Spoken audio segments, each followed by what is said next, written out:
Chers élèves, bonjour, une fois de plus, bienvenue dans cette nouvelle séquence. Dans cette séquence, nous allons avoir comme leçon la lecture.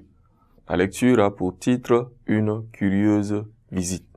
C'est cela le titre de notre leçon qui est la lecture dans cette séquence. D'un moment à l'autre, nous allons lire un texte qui est soumis à notre égard pour pouvoir savoir ou bien dire de quoi il s'agit dans ce texte. Une curieuse visite. Le texte dit ceci. Ils étaient là, en train de fendre du bois pour la soupe. Ils se redressèrent tout surpris, donnèrent des chaises et attendirent alors la jeune femme. D'une voix entrecoupée, tremblante, commença. Mes braves gens, je viens vous trouver parce que je voudrais bien amener avec moi votre petit garçon. Les campaillards, stupéfaits et sans idée, ne répondirent pas. Elle reprit haleine et continua. Nous n'avons pas d'enfant. Nous sommes seuls, mon mari et moi. Nous le garderions. Voulez-vous?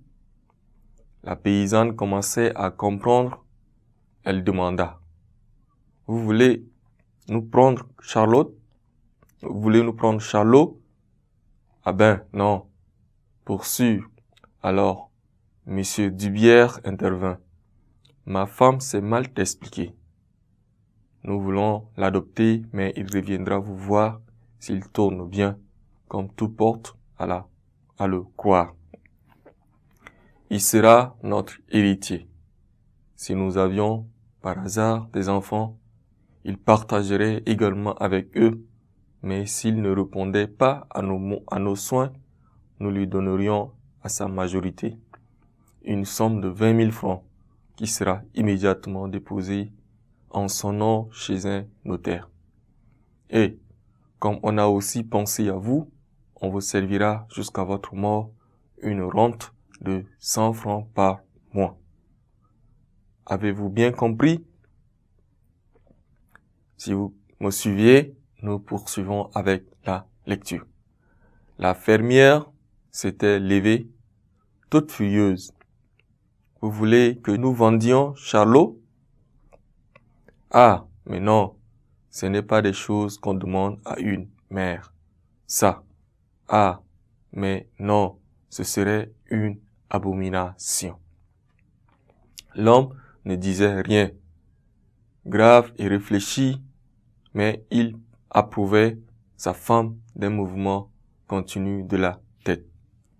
Madame Dubière, éperdue, se mit à pleurer et se tourna vers son mari avec une voix pleine de sanglots, une voix d'enfant dont tous les désirs ordinaires ont satisfait.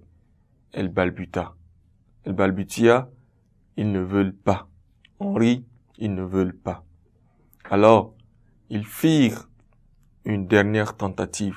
Mais mes amis, songez à l'avenir de votre enfant, en son bonheur, à la paysanne.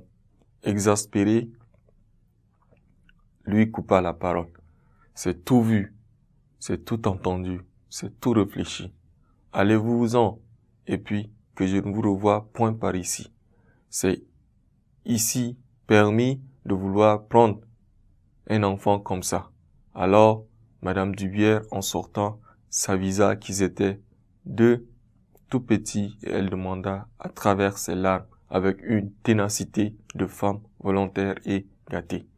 Qui ne veut jamais attendre, mais l'autre petit n'est pas à vous. Le père, tout vache, répondit. Non, c'est au voisin. Vous pouvez y aller si vous voulez. Et il rentra dans sa maison où retentissait la voix indignée de sa femme. Ainsi, chers élèves, nous voilà arrivés à la fin de notre séquence de lecture et que nous avions pu lire le texte qui est intitulé « Une curieuse visite ». Je vous prie de garder votre position d'écoute, la suite d'une nouvelle séquence dans un instant.